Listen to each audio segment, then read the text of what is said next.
Is it loud enough? Can people hear me in the back? We need a microphone starter. Yes, we need Alessia to take care of this now, right? As soon as you lift the mic, you should start working.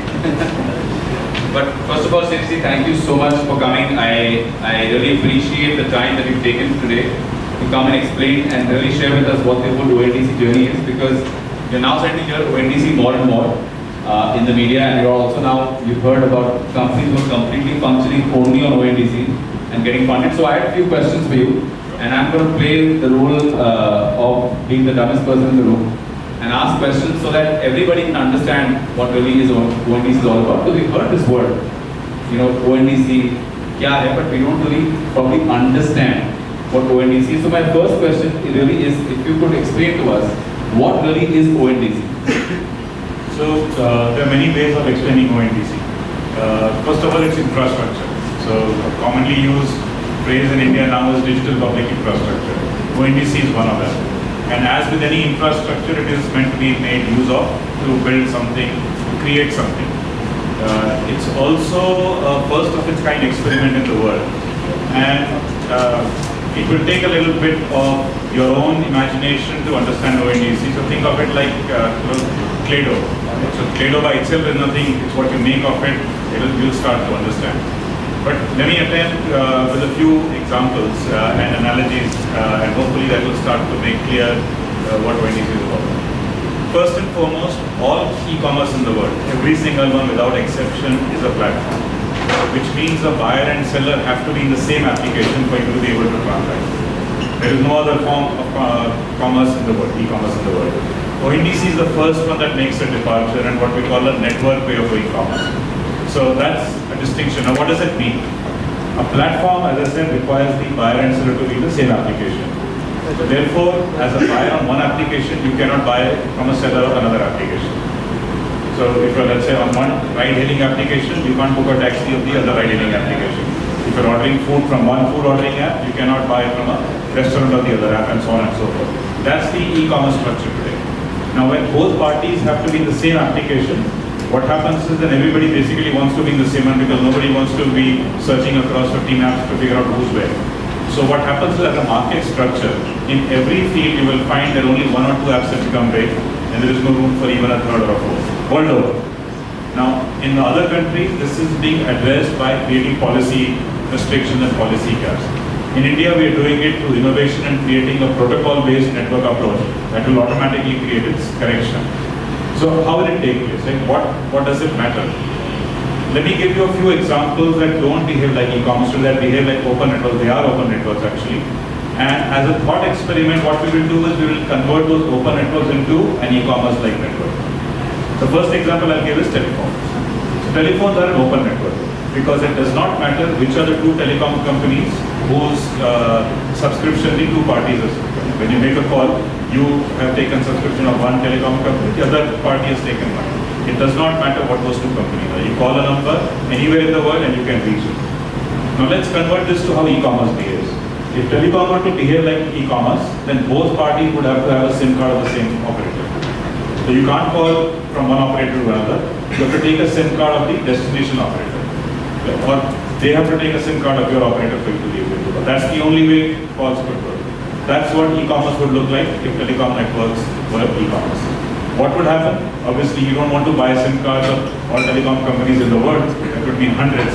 So over time, what will happen is people will gravitate towards only one or two. That makes life easier. And you'll have telecom also globally run by one or two companies. Thank God it doesn't operate that way. Therefore, we don't have that. Let's take banking. When we send or receive money, it does not matter which bank we have an account in. It does not matter which bank the other party has an account in. In the old days, we could issue a check and the money would go to that account. Nowadays, you have digital methods, NEFT, IMPS, UPI. And so from any bank, you can send money to any other bank. If banking were to be like e-commerce operates, then you would have to open an account in the same bank as the party you are paying, and only then you would be able to pay them money. Or they would have to open an account in your bank for you to be able to pay them money. Thank God banking doesn't work that way. So once we start comparing this on what an open network feels like, and when we try to close it, e-commerce is now going the other way. We have only experienced closed e-commerce, now we're going into open e-commerce. How is this changing? So it's not an academic change. When you make the two parties separate and allow them to interact in whatever fashion, it allows companies that have nothing to do with e-commerce to also become part of e-commerce, which therefore widens the pool, which therefore creates the accessibility, which is the goal of ONDC. So ONDC's goal is to make anybody who buys anything, anybody who sells anything part of that network. Okay? It's a complete population scale inclusion. It's not, so today e-commerce penetration is 6%. It's not about going to 10 or 15 or 20. It's going to 100%. One day we want to be 100% where anybody with anything to sell, not just in India, even abroad, should be part of the single network. So that's kind of like an introduction. So as buyers, do we download a specific app today or how do we get on the network? Okay, so how does UPI work? There is no app called UPI, but there are many apps which use the UPI protocol. So UPI is a method. Right? And you say, I will pay you by UPI, you're referring to a method, not an app. Right. So you'll have an app. You'll have an Amazon Pay or a Phone Pay or a Paytm or a GPay. So many UPI based, each bank has their own UPI app. Now even WhatsApp allows you UPI based payment. So UPI is a method and any number of apps are available and you can download something or something you already had, like a WhatsApp can become now a method by which you can do. Oh, wonderful. So ONDC is similar. Right now we have about 15 shopping applications. Some of them are common and well known. So Paytm is one of them. Ola is another. How many of you have Paytm by the way? So all of you can shop on ONDC even if you have not done so. Open your Paytm app. Next to the scan button, you will see shopping bag with ONDC. Click on that and you will enter ONDC code. How many of you have Ola? Okay, so you open Ola, you will see ONDC food or just food and all the restaurants are coming from our network. If you're based in Bangalore, chances are on the Ola you'll also see grocery because that's what's going next. So they've opened up grocery orders on some whitelisted numbers. They will expand that. Very soon you will be buying fashion, electronics and others. So you may need to download an app if you don't have an existing app. But one of your existing apps themselves could become an ONDC based application, in which case that's all you need. And over a period of time, many more applications will become one. So I mentioned apps like Paytm. Payment companies are buyer applications. We have banks that have become buyer applications. We have telecom companies that will soon become buyer application. We have a media company that has become a buyer application. So it does not require you to be an e-commerce company to now become a part of e-commerce. And when you're a founder trying to sell on that network, how do they get on? So on the other side, I was talking mainly about the buying side. On the other side are the sellers. Sellers have to be digitized. So a seller's catalog, whatever product or service they have has to be expressed in digital terms. Their inventory has to be mapped out. And then they have to onboard on any one of the seller applications. Today we have 73 seller applications. That information is publicly available. You go to ondc.org, look up network participants, choose your category and you'll get a shortlist. If you want to do another way, if you open the ondc.org on your phone, you will see a WhatsApp chat bot. Just follow through the questions about what you're selling and you will be guided to the party you can connect with. So it's that simple. And once you are live on the network, anybody who's there as a buyer on the network can see you. There is no extra one-on-one integration effort required. So the systemic cost of commerce is coming down. When you operate as a closed platform, you have to do one-on-one onboarding. There is no other method. So if 100 companies have to interact with 100 companies, you have 10,000 integrations. But on the network, if 100 companies have to interact with 100, you only have 200 integrations. Look at the dramatic reduction in the system. So the system cost of commerce is coming down because of ONDC. Access has become even easier. And we have many founders here, right? So I want to hear what would they consider a very good growth rate in 18 months. So if you had 100 units of sale in 1 month, what would you be proud of 18 months later? There are many founders here. What would Artha be happy with? In 18 months, what would you like 100 to become? 1,000. Anybody else? 3,000, sir. 3,000. ONDC did 10,000. Artha won't hold you accountable right now. So ONDC did 10,000 in 1.5 years. We were 1,000 orders in January last year when we first opened. June we closed at 10 million. 1,000 to 10 million. 1,000 to 10 million in a year and a half. We went from 5 cities to more than 1,200 cities. We've gone from 600 sellers to 6 lakh sellers. In the process, we've gone from B2C to B2B, we've gone international, we've already got 2 international orders done. So in the end, it's a protocol, it's like HTTPS. The entire world is only one protocol for internet, HTTPS. The entire world is only one protocol for email, SMTP. So who knows where commerce will go, but this is already cross-border. So it's an extremely powerful infrastructure that will allow seller of any scale, any size to have access to a large pool of buyers and also bring down not just cost of e-commerce but cost of growing your business. So demand growth on e-commerce is very expensive. And so it's going to bring down cost of even growth. And so in this case, let's say if you're on one of these seller apps, Right. what about the payments and all that and delivery? Because usually when you're let's say on Amazon takes care of the delivery. In this case, ONDC, I'm guessing. So delivery is also a service. Of the 10 million, 1 million are delivery orders. Okay. Some of them are network purchases, some of them are not network purchases. Some of them may not even be purchases. So if I wanted to send you a package, I could order a delivery service and send it to you. Wow. So that's also available on network. We have hyperlocal delivery available, we have intercity available. We also have now specialized services available. International is also available. International players are also going to become part of it. So think of it as building blocks. ONDC protocol is basically like building blocks. Anybody who incorporates those building blocks becomes part of a common network and you can combine in any fashion.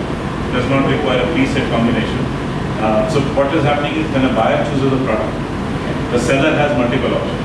Some sellers have an existing relationship with a delivery company, in which case they will simply use that to ship the product. Those that don't have a relationship, or even those that do, they need extra capacity, they will buy the delivery service from the network. Okay? So let's say you are a buyer, I'm a seller. Right? Let's say you are looking for a pen, I'm a stationery shop, when you search for a pen, you found my pen, and you said, okay, confirm purchase. Then the same network will take your location, my location, fire a second search to the network, say who can deliver a pen between these two locations. Delivery companies will respond. You will get options of what the delivery services are you select, and that delivery service will be. And usually when that happens, usually what also is very important that when you're buying from Amazon, there's sort of an Amazon insurance, Amazon guarantee. Yeah. Something goes wrong, doesn't show up, instead of an iPhone you get stolen, whatever. Right? You can at least get your money back in some way. In this case, because ONDC is an open network, and is how do you secure the transaction both from even from the seller side, because sometimes there are seller scams as well, right? Where people take the material and they change it, send something else back. How does that work in this kind of a network platform? So first of all, it's a fallacy that nothing goes wrong in the big marketplaces. It's also a fallacy that you always get your money back. Not true. Okay. I've had cases where I've even sent videos because they wanted that, and even after seeing videos, they said not able to confirm and no refund back. And that's depending on whether the product was refundable in the first place. Many products are not refundable, many products are not returnable. Yeah. So it's a fallacy to believe that it's a blanket, everything protects. Okay, that's first. Second is we are actually used to unbundled activities in other parts of our life. We've never seen it in commerce, therefore that tends to be one of the areas of concern. But what happens when you buy an air ticket from a travel agent? The airline doesn't belong to the travel agent. So you're very clear who's responsible for what. So if your ticket was spelled wrong, or it was not the date you wanted to travel, you would take the travel agent to task. Okay? But if your flight was late or your luggage got lost, you won't talk to the travel agent, talk to the airline. So you're very clear. Okay. Let's say you were owner of this restaurant, you were doing it up. You hired an interior decorator who's going to get everything done. Okay? The lights are not working. Would you say, tell me the electrician's number, I'll speak to that person directly? No, you will not. Yeah. You will talk to the interior decorator to sort it out for you. If the chairs were not good, you won't talk to the furniture guy directly. So we know when we deal with a separated interaction, the party that you've dealt with, we hold them accountable. True. So here also exactly the same. That's exactly unbundling. So now whoever you will place an order on, so I give the example of Paytm and Ola. You will place an order if you believe that Ola will take care of your food order. If something goes wrong, Ola will fight it away. If you have that faith, place an order through Ola. Similarly, if you have that faith of Paytm, place an order to Paytm. So you have to have faith in the party that you are dealing with, whether travel agent, wedding planner, contractor, or buying application. That this party is one that I can trust. So you don't need to trust the entire system. You need to trust the party that you are dealing with. So that's the first part. Second is, how does that party help you? So you need a mechanism by which issues can be addressed. So first step of issue addressal is on the protocol itself. Whenever there is a question, query, complaint, you raise it with your buyer application. On the protocol, there is a method by which that is transmitted to the seller. The seller will also respond on the protocol. Okay. So if everything is as per what was done, then on the protocol the response will take place. So for example, let's say you had 3 days to return if you were unsatisfied. And on the second day the buyer says, I'm not satisfied, I want to return. That message will go to the seller. Seller will say, yes, it is within 3 days, I accept. I'm sending you some duplicate. So that's what is called an issue. Let's say that you've crossed 3 days, and then the buyer is saying, I want to return. Now the seller will say, no, I will not accept because 3 days have passed. Buyer may be upset, but within the seller is within their rights. So buyer will still raise a complaint. So now you have a complaint. Now it's not an issue, it's a complaint. So the buying application will relay that. The seller will say, as per terms and conditions, because these are emitted, I am not liable and therefore I will decline. If the buyer still has an issue, the buyer application has a grievance redressal officer that's required by law. The seller application also has a GRO required by law. The two GROs will converse and see if there is a resolution over there, special circumstances because of which it should be treated like an exception. Right? If that can't be resolved, there is online dispute resolution. So those of you familiar, these are arbitrators online. And so both parties can agree to which third party arbitrator can look at this digital history and resolve it. So one is trust what you know. Right? So through a travel agent, you will buy an airline you trust. You will not buy an airline you don't trust. So first is You will trust the travel agent too. correct. So you first have to trust the product that is being served to you. You have to trust the travel agent will buy it for you. And you have to trust that there is a mechanism by which it will be resolved. If you trust that, you will go ahead. Otherwise, you will. And it also depends on your money. Same thing here, nothing different. On the other hand, you have an opportunity here to buy from shops you know. So when you buy everyday items on e-commerce places, you don't encounter shops you know. There will be some completely unknown party. Therefore, you have to rely on other mechanisms like a rating and other things. Correct. Say, okay, do I take a chance or not? Or you need the safety net of a return. But what if you hit your neighborhood once? I give the example of a pen, right? So there's, let's say, a Bit2 stationery shop in your neighborhood where you've been going. And when you look for pen, you see Bit2 stationery shop, you know the person. Then you don't need the backing of a rating or anybody to place an order. So people will begin first with things that they already trust. And with time as the confidence improves, you will go. So, But is there a so system on top? rating system is about to go live. Okay. So we've designed the specs, somebody is building it so that will go live. But we've done almost 80 million orders since we started.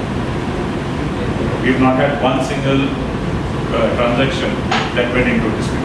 We've had tickets raised, we've had complaints raised, all got resolved. Well, that's amazing. So 80 million, not one that went. But then mostly they're when you're selling to Amazon and let's say even Swiggy, Zomato, places that they usually charge like a 25, 30%, about 40% as well.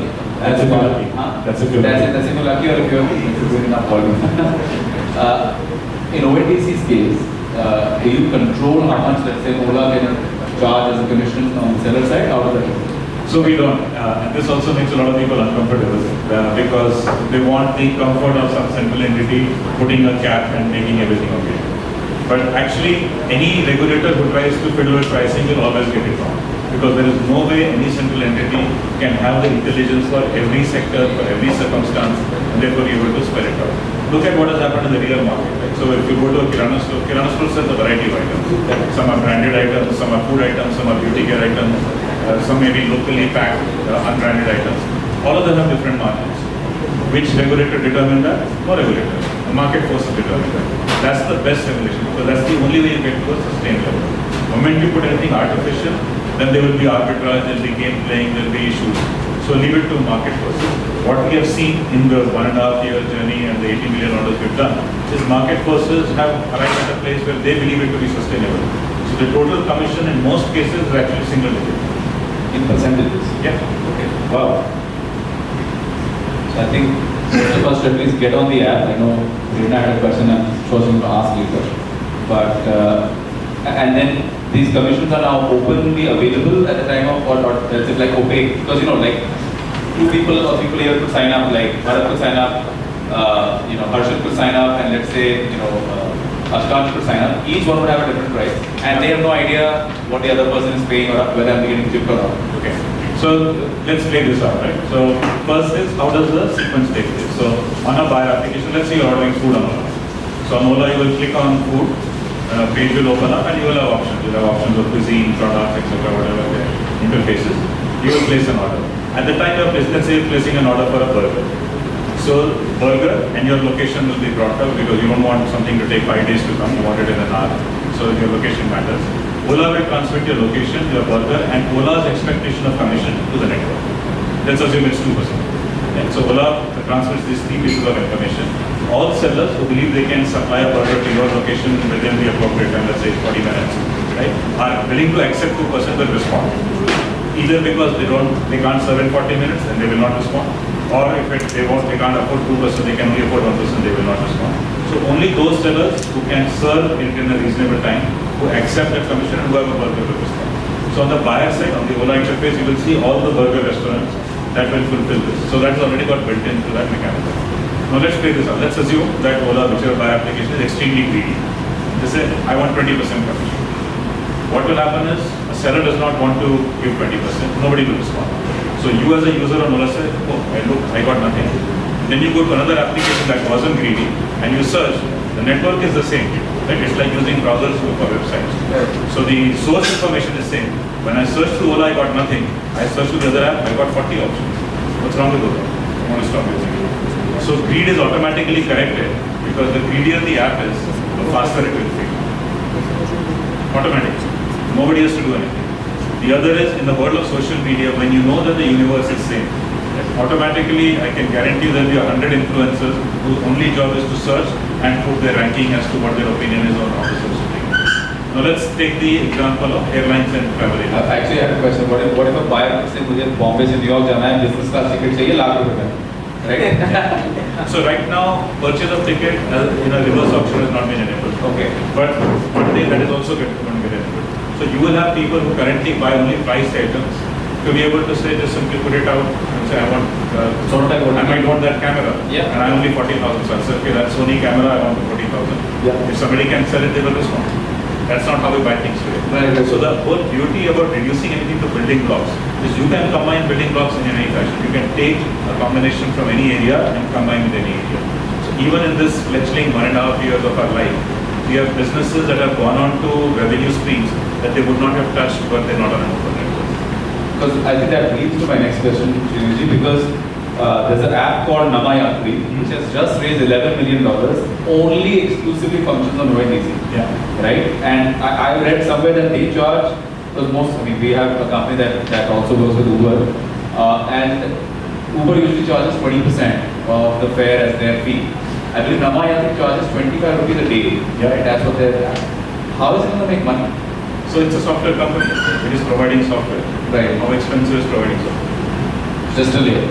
Because So they said we are a software provider, therefore we are providing software. Subscription to that software is 25 rupees. But it's not just about 25 rupees. So there are two factors. One is what is the amount a taxi or an auto rickshaw is paying. A typical auto rickshaw, let's say, does 2,000 rupees worth of rides in a day. To the platform, they'll be paying 400 to 500 rupees. On Namayatri, they're paying 25 rupees. So note that difference. Okay, dramatic difference. Second big difference is that on Namayatri, the rider pays the driver directly. So there is no settlement. Now, a lot of taxi guys might have a little bit more money. Auto rickshaw guys operate on very, very thin cash. Right? So they will take 3-4 rides, take that money, fill more petrol, take more rides. If you have to wait even till the end of the day for your settlement, you're stuck. After 2-3 rides, you're just sitting waiting for the end of the day for settlement.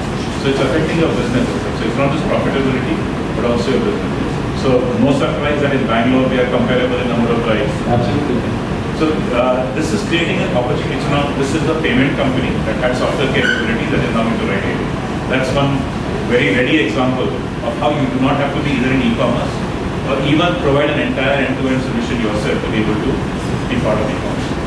And that's what we're seeing now play out multiple ways. You really have to crystal gaze this, I think. Right? You really have to imagine what you could actually do. I'll tell you what faith you have to have, right? And again, I love giving analogies, so here's two more. I spoke about the internet. What was the journey of internet? In the 70s, there was only something called TCP/IP. Only the engineers knew what to do. Ordinary people weren't touching it. Only end of 80s, you got browsers and search engines, so we could start doing something. Then came free email, so that brought some more people onto it. Then services came. You could do your banking. You didn't have to go to the bank. You could buy tickets, so you didn't have to go somewhere. So services came, that brought more people onto it. Technology improved. You got broadband, pictures, videos came. So entertainment brought more people. Then social media came. That brought more people. Then technology improved further, internet moved from laptops, computers to mobile phones, more people joined. Telecom companies cooperate, more people joined. So today internet is everything. So now if you reflect back on 25 years and say, who built the internet? No one got it. Sometimes it was technology, sometimes it was user interface, sometimes it was content, sometimes it was devices, sometimes it was economics. Different people contributed at different times and now internet is everywhere. Second example, let's take the camera on the phone. 25 years ago, all it could take was a basic 640 by 480 pixel daylight picture. That's it, nothing more. So he said, what are there's such good megapixel digital cameras, why would anybody use a camera on a phone? But look where the world is today. Because with time, pixels became megapixel, camera became not just at the back, also in the front, phones acquired, internet services, now you do video conferencing. 25 years ago, video conferencing meant 2 facilities in the entire city that you have to take pay through your nose and go and wait for a technician to connect you. Now an auto rickshaw driver video conferences with your nose. So you cannot predict where something is going. Even at the fledgling level with the limited capabilities we've brought in, I've shared the numbers that I've achieved. Just compare what they are with e-commerce players who are now 10 plus years. We are now comparable, we are at least in the consideration set. I can give you a very big pain point right here because we have lawyers and we have founders here. That if we could have somewhere where founders can say SHA banana hai, right? And say I'm willing to only pay X amount. And 10 different lawyers could put in their bid. I think there would be a lot of services that's coming. So services are coming, individual skill services, so lawyer services, teacher services, parlors, cooks and gig workers will probably be the first. But that's coming. So services are coming. Wow. Financial services are live. You can get an unstructured loan on our network in under 5 minutes today, all digital steps completed. Your KYC, your account aggregator, sharing of your past history, your credit evaluation, which banks quoting you multiple. Right now, some of the usual suspects, Paisa Bazaar is one of them, 4 or 5 banks that are providing. So we've already done some tests, loan orders, got more than 5,000 applications, 60 already processed loan reimbursed into the account in under 5 minutes. Insurance tests have begun, so now insurance is live. Still in testing phase, but soon we expect sachet insurance to come. So small sellers, let's say they want to buy insurance against customer complaints in future, they don't have to be at the risk of having to refund the entire amount. They can buy a sachet insurance and protect themselves. So this will be a place where you can choose to combine. So now, the moment you have loan insurance available, you can buy electronic items on EMI because the loan is already purchased. You don't need your payment gateway to have integrated with a particular bank's EMI system. Anything that's available on the network is instantly available to you. What are the common problems when let's say founders are trying to get on the ONDC network? What are the common issues that they're facing or they should be prepared for when they're trying to get on these apps? So first common problem is they don't know where to go. Okay, yeah. So the answer to that is ONDC.org.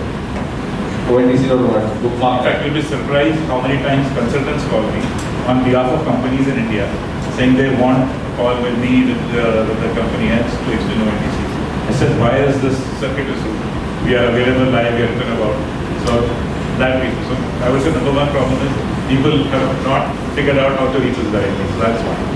Once they figure out how to reach us, it takes a while for the idea to settle. Right? It takes this question and answer for people to exactly get what it is. Because if you read newspaper, every newspaper article or media article will cover some facet, but it doesn't cover the entire picture. So it's like that proverbial we can't give you analogies in the newspaper.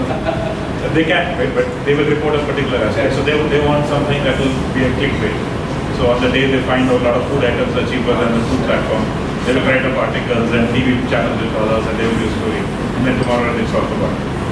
So they have a very different purpose and a different role to play. So we now are open up in the news, but the important step is for people to participate. You have to devote time. And this is not asking whoever runs your digital marketing or whoever is your e-commerce head to point offer. Founders, CEOs should talk to us because they are the only ones who understand their business. They are the only ones who can join the dots to figure out where the opportunity is. So this has to be a leadership level conversation. Whenever it's not a leadership level conversation, it just founders. It's only when and the best way to reach out to me, to you, do they reach out to you, people in your team, or anyone. So we are set up in a way that we will figure out internally how to figure out. So if you reach us to our website, you'll be connected to the right person. If you bring one of us on LinkedIn, we'll connect you to the right person. So that's anyone of you guys needs to get onto the ecosystem. Right? This is the time. Really get on. There's also commercial consideration. So today I'm speaking here for free. And whoever does not join the network in 3 months, I'm going to send them a link. Perfect. And remember that's ONDC because I'll use the delivery network. That's it. I mean, really, as you talked about it again, I wasn't this well versed about it. It really does seem that it's game changing because every single market now becomes a micro market in which some of these guys will pivot and start open service. I could think of something for Ashkan, how he could use it for the construction services that you're currently doing. I could think of even how Prerna could use it, especially for even refilling of vending machines, right, in some ways. And then a liste which could get electricians on demand, right? And they don't not have to keep all of them. So, astrology can be a service in the network. We already have Prasad, by the way. If you're sitting in Gurgaon, you want. Okay. So So there's no reason for you to invest. What you should invest is in companies who have an ONDC based plan. Because this will change how e-commerce gets done. So you also should be asking very different questions, because in the absence of ONDC, then you would be asking question, what's your customer acquisition strategy? That's very expensive. Right? Here now, customer acquisition is almost available to you for free, provided you have a distinguished product. So the economics of operation are very different. The But is there a ability, way to like, so, you know, in Amazon and places you could pay for marketing and sort of get yourself as one of the featured products, etc. Is that yeah, that's made the marketing world very lazy. So, and expensive. So, both have happened simultaneously. Now, let's understand exactly what has happened. Pre-digital era, the communication to consumers was taking place through media, television, radio, print, outdoor, and the purchase was taking place in store. So the communication channel and the selling channel were separate. And the world figured out how to make that profitable. Typical FMCG company, at least the big companies, I don't know, startup economics, that way, used to be about 15-20% of revenue, which means your ROAS was 5. Okay. Today people speak proudly of a ROAS of 2. That's ridiculous. That is not a commercially viable proposition. So that used to be the construct. Now, when you spend that money, customers could go to any store. It did not matter where the shopping location was. So there was one effort in distribution and one effort in communication. What e-commerce did was to say, my channel of selling and my channel of communication is one. Because it's one, pay me the money. And so now what brands are having to do is spend money in 3 places. So first, you have to build the brand, because you can't be a commodity, in which case then you are at the mercy of pricing and discounts and nothing else. So you have to build the brand. There is no option there. After you build the brand, you have to buy your own brand on search engines. Because if you did, your competitor could buy a brand. So your advertising is driving traffic to your competitor. After you bought your own brand for the second time, you have to buy the third time. Because the search engine will send you as affiliates to e-commerce platforms. And if you didn't buy your brand there, a competitor could buy your brand name there and be on the first page. So every brand is now spending 3 times. Right? And where they're spending on e-commerce, they're also spending on. So the cost of marketing has ballooned if you do it to platform. Right? And willy-nilly you have no choice. But ONDC allows you to go to the good old ways. So they designed a QR code, like the UPI QR code, which is universal. So now a seller can transmit that QR code. You can put it on your business card, at the end of your email, on every single communication you do, on your company billboard, and you can, the customer can just simply scan that QR code and land on your store on one of the applications. So every communication, now there is no second or third spend to do, directly from your communication to your store. So the cost of doing marketing, cost of doing business is going to come down drastically. Plus, you have a huge pool of buyers available. We estimate across all of our applications, we probably have about 200-300 million customers already on the network. Wow. Once we have a couple of banks and a couple of telecom players, we'll be close to 600-700 million. There's not a single e-commerce company in the country, whether for food or home products or anything, that is anywhere close to that scale. Wow, impressive. I have a few more questions, but I think I want to at least open to the floor if there's any questions. Why don't we start with Shashikant? Why don't you start on that? Thanks a lot. Lot of aspects on that. A couple of questions. So like, how does the specific discovery of from particular vendor happens? Let's take the use case of like I want a burger, not US cost, but of a specific vendor because I like that cost. And second is how do I trust that this seller app per se, if I go picking around, I go to the I'm going to get a least amount of commission. Least amount of? I'm going to pay least amount of commission. I mean the best price. As a buyer of the burger? As a buyer. So you do not know that. When you buy a product from a retail store, you do not know what the margin that retailer is earning. You only know the price you are paying. You can compare your end price between stores and decide where you want to buy. But you have no idea how much the margin the retailer is earning. You have no idea how much margin the distributor earns. That is usually a market structure, but there could be variations within that. But frankly, why should you care? As long as you are okay with the price you're paying for the product you buy. No, agree. So on the, let's say on the Ola platform, for a particular vendor, he puts the price of 100, he said he puts the price of 110. So here's the mechanism. Okay. So the seller has a catalog. So there's a restaurant that says Unlocked Bar, sells burgers for 100 rupees. That's the seller's price. Now I explain the commission determination mechanism. Right? So there's let's say 2% expectation of Ola. Then the seller will say, I expect 100 rupees. Ola marks it up 2%, and so you will see 102. That's one mechanism. Another application will say, I will mark it up 5%, you will see 105. Our rules require that each should be shown as a separate line item. So on Ola, you will see burger 100 rupees, convenience fee 2 rupees, or whatever name they give it, 102 total. In the other one, you will see burger 100 rupees, convenience fee, or whatever the name is, 5, you will see 105. So you will see that the seller is same, the seller's price is the same, there is an app fee that is different. That is one model. The second model is where the price is predetermined and there is a commission built in. So when I decided to price my burger at 100, I was ready to pay up to 5%. So as long as the buyer app is asking for less than 5, I will say yes and I will sell it. When a buyer app says I want 10% or 20%, I will say no. So as I explained the example earlier, you will see fewer options on that app, and then you will yourself determine that I'm seeing less options. You will not know why it is, and it is because of commission. There can be many reasons, so that is one example. There could be other expectations that they have. So once you start seeing lesser options, you will stop using it. You will go to the one that is showing you more options.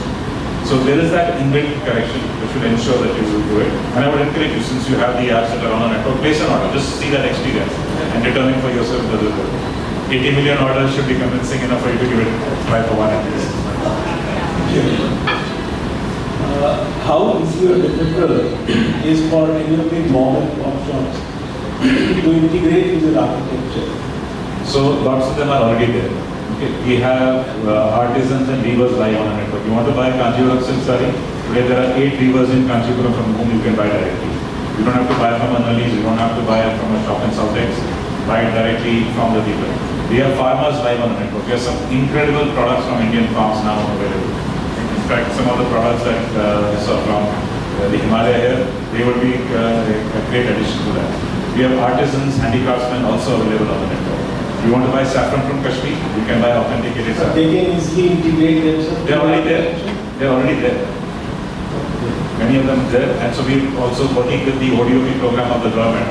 The government had started this one district, one product program to promote local artisans. They have accumulated some. We're onboarding emporiums of states. They bring some of these products. So we have a variety of deep interior made products available on the network. There are stories. This lady who makes white. She is in a small, not a village, but a very, very small town close to Satara. She's funded by SIDBI. That's how we got to know of her. So SIDBI works with Mandeshi Foundation. Mandeshi Foundation has 8 lakh women entrepreneurs in rural areas. This lady was one of them. Mandeshi Foundation introduced her to us, to SIDBI, and we onboarded her. She was earlier selling only in Satara district. Today she gets orders from Hyderabad, Lucknow, Kolkata for the same products. So people are already like it's no longer theory. Right. 80% of our sellers are small sellers today. I think Prerna, you have a question. So all these e-commerce companies like Amazon, Flipkart, one is that they now serve your catalog, but the other thing that they do is that they also manage the inventory by providing services to which the sellers can show up the live inventory available. So does ONDC also provide that so that for the customer, it's not only a discovery platform, but real buying can happen? So real buying is taking place, and the seller applications on which the sellers have onboarded, they will maintain the inventory. Now, at the small seller level, sometimes that goes wrong. So they will accept an order, and at the time of fulfilling that order, discover that they are out of stock. So that's one of the early teething problems. So we're teaching people on what new habits they have to incorporate as they do e-commerce. Another common practice is when you go to a shop, they will give you in whatever hell box is available to them, which is fine because you know the shop, you know what you're buying.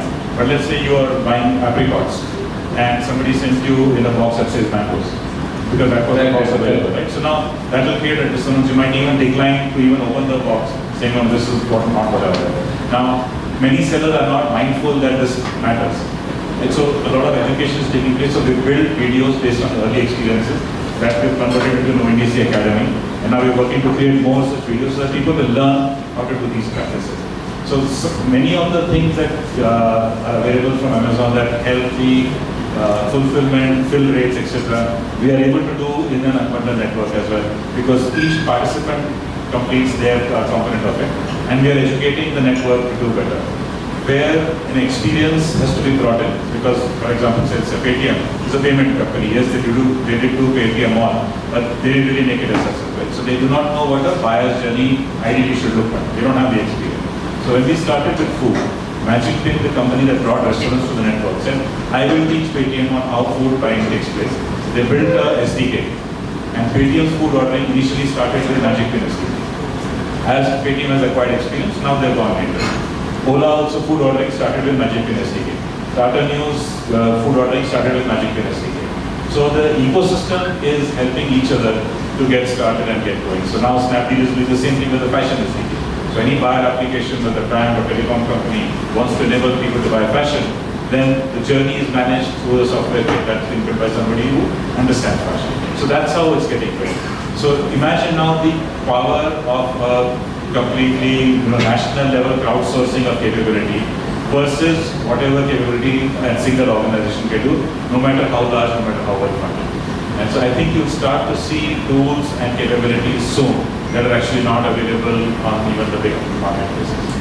My next question is that for mobile payments, UPI was the infrastructure, and for e-commerce, like you say, ONDC. UPI became the no-word for everybody because of demonetization. What is it now? How the discovery of ONDC was solving? Because that happened, demonetization happened, so people started that journey with themselves, right? So how is this happening? So those were the doubts, I would say, 2 years ago when we were just getting started. That would we also need a black swan event that would push us forward. In fact, ONDC's conceptualization happened during the first wave of the pandemic. When the country was going into lockdown, the Commerce Ministry was tasked to say people can't physically enter stores. How will they get their food and their medicine and their necessity? So ONDC got created a year and a half later in answer to that question. But it does not require a black swan event. So if 10,000% or 10,000 times growth in 1.5 years is good to go, then I think we're doing okay without a black swan event. Because what is required for commerce is far more complex than what is required for payment. First of all, for payment, you don't need much of a user interface. What do you need? You need a box in which you can enter the mobile number, another box in which you can enter the amount, and you're done. There's no comparison of prices, there is no comparison of specifications, there is no checking the rating of a seller. A lot of things you don't need to do when you're just simply sending money. SKU is one, money. It only has a quantity variation, it's digital. So you're not comparing, oh, I ordered 100 rupees, but I got a very different 100 rupees, I don't want this one. I will send it back. There's no such thing. So commerce is very complex. So it will take a little bit more time. I must confess that we have been surprised on how quickly it's been adopted. So even our investors said that we had underballed when we projected this, that there's no way you could predict aggressively. Even UPI could not have predicted they would be everywhere or that they would even be international. These things happen once you hit success, and at least early indications are, so first, in the words of one of our advisors, Nandan Nilikani, says, this shit works. And because everyone had doubt that how will unbundling commerce ever work. Everybody knows only bundled commerce, we've seen Amazon, we've seen Swiggy, Zomato, etc. That's the way commerce works. We've never seen this other thing. Will it even work? But 80 million orders tell us that yes, it will. I had a question actually, just to add on to what, and then take Nitin's question after that. But my question was that, so UPI also became mass because UPI didn't charge anything, it was basically free. Is ONDC network, because this is a much more complicated and much more, I'm guessing, network heavy model, is it charging anything at the moment? Or how right now we are not, but one day we will charge because the funds that we've got are not unlimited. So they're okay for now. We don't have much expenses, so we don't have a heavy tech expense. If you ask us, we have a big tech team, a big tech effort. We're only taking protocol. Right? We are defining that an email address must be something at something or something. That's our goal. That does not require much expense. So building a protocol requires a lot of participation with the ecosystem to get it right, but it does not require much sustainable cost. So our costs are only our employees in our office. That's not much. And to some extent, the what I would say activities we are doing to help the network along in the initial stage. Having said that, long term we will need some degree of cost, but look at what the internet charges. If you were to get a URL, I don't know what the current rates are, $40, $50 a year. Yeah. Right? So no matter how big a business, that's all you pay. So we will charge something will be so small that it will not interfere with somebody wanting to be in business. And over billions of transactions which we are headed towards, we will have enough for us to work. Nitin, you had a question. So basically, in our startup list as well, we have a network of more than 1,000 top list orders from all over India. Now, where customer can access through our app.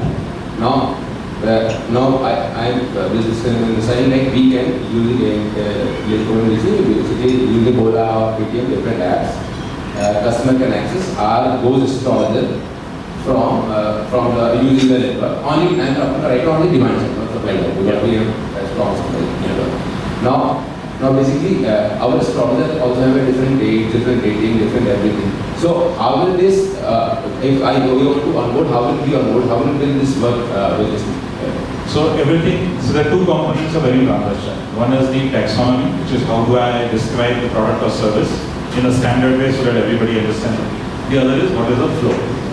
So now I do not know quite what the flow is, but let me give examples from popular things. So let's say when I'm ordering food, I write the description of the item.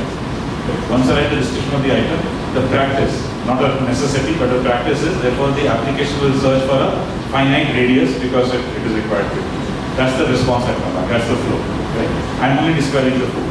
If I was buying a jacket, I will first describe I want a jacket, but then I will make selection related to me. I'm male, size XL. So I'll be giving a second layer of information that will filter it down. If I was booking a hotel room, I might give the requirements on, let's say, which day I want to check in, non-smoking room, king size, so I might have various requirements. So every transaction has a description of product or service and a flow and a sequence. B2B will have a different flow. So whenever we enable anything, so astrology, we will sit with you and other parties that deal with astrology. We'll understand from you, one, how are typically these services described. So we'll build a taxonomy that will be acceptable to the entire ecosystem. Second, we'll agree a basic flow to begin with to say, okay, let's get started with this. And as time goes by, we'll add additional variations of the flow so that many more ways of getting the services will get done. So now, an astrologer is available as a catalog item. So one consultation is a certain one, a family consultation could be a package deal. So you would describe what are the services available at what prices. It could be a subscription. You consult the same astrologer once every Sunday morning for a year. That could be subscription. So it's for you to determine what are the units of sale. That's your catalog. Once your catalog is ready, and if we've already covered the taxonomy and flow, then a buyer will say, okay, I'm looking for an astrologer.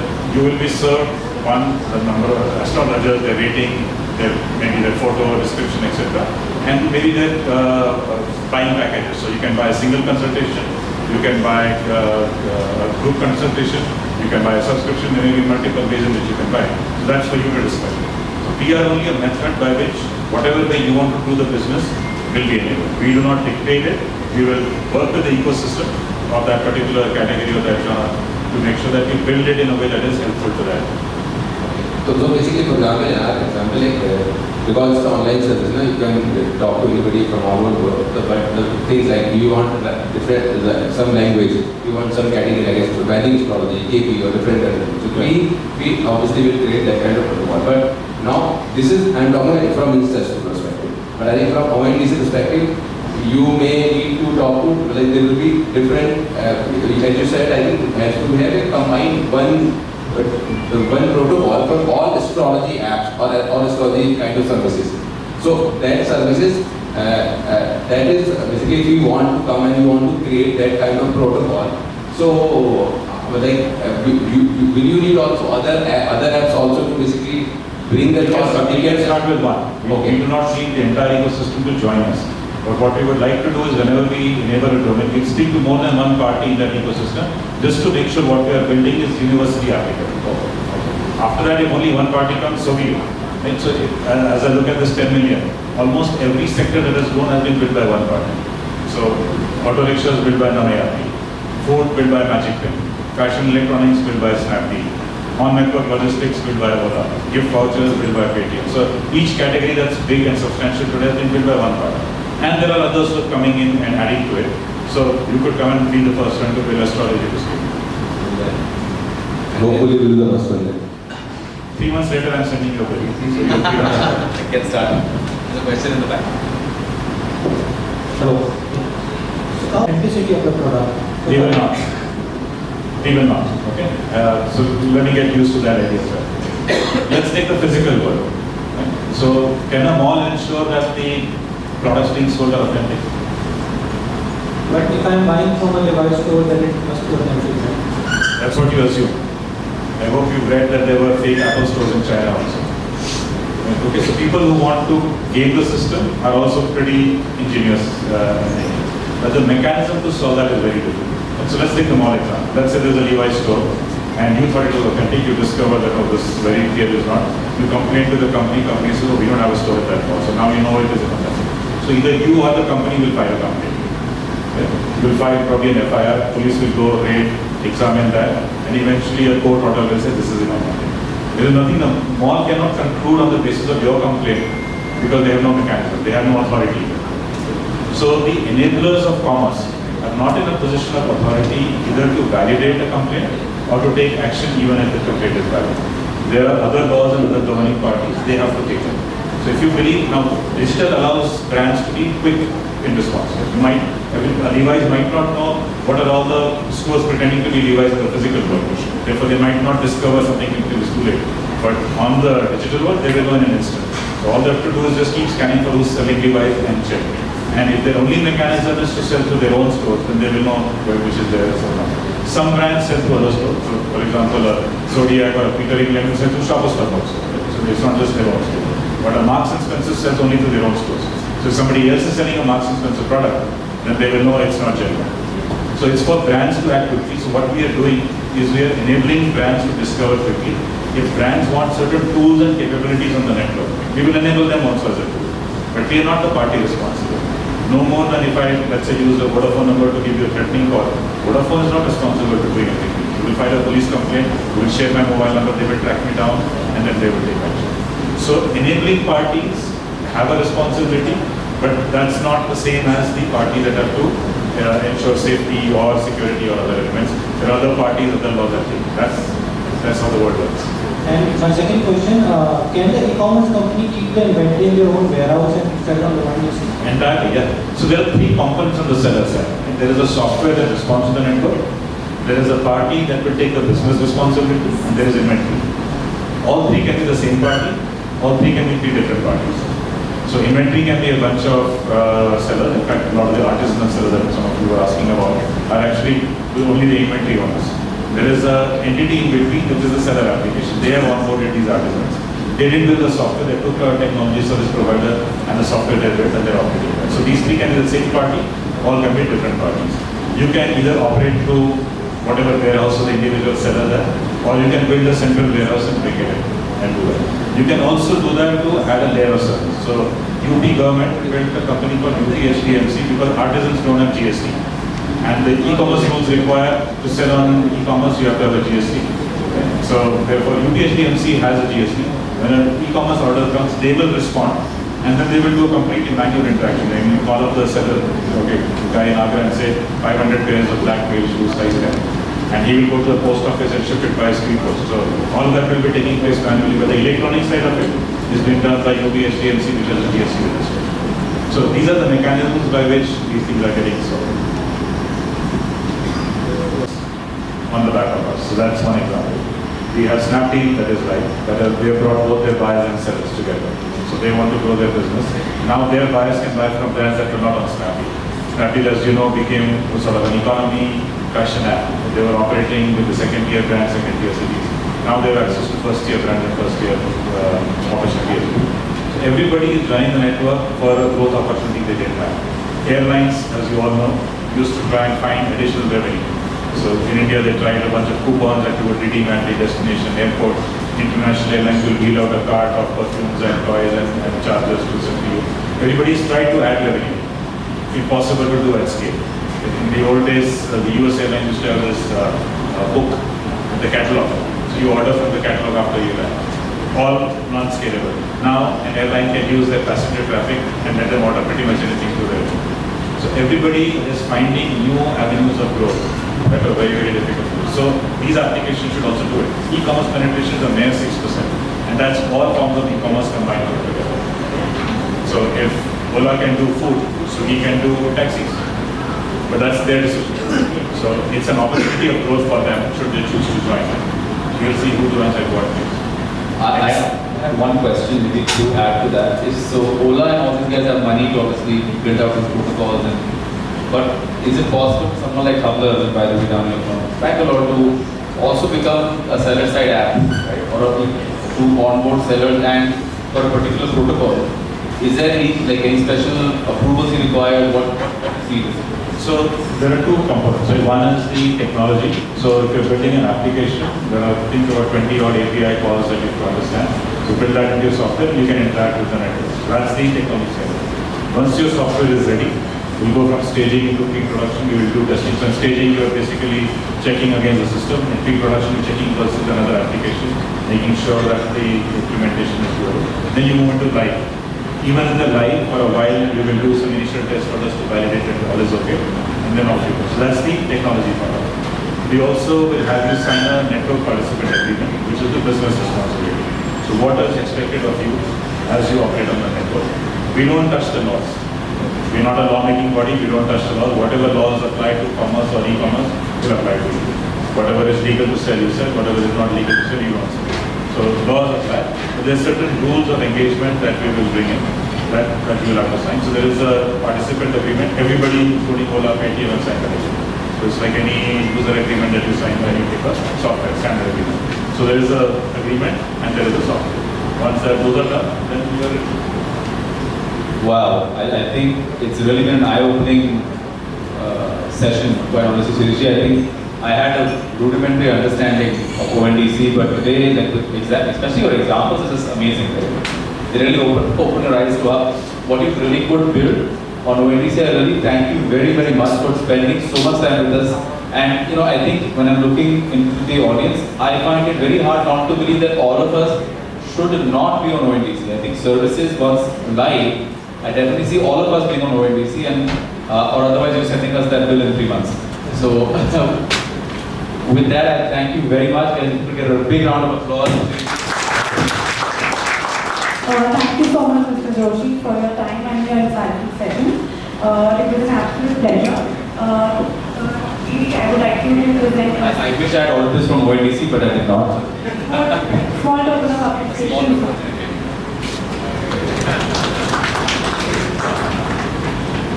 Thank you so much.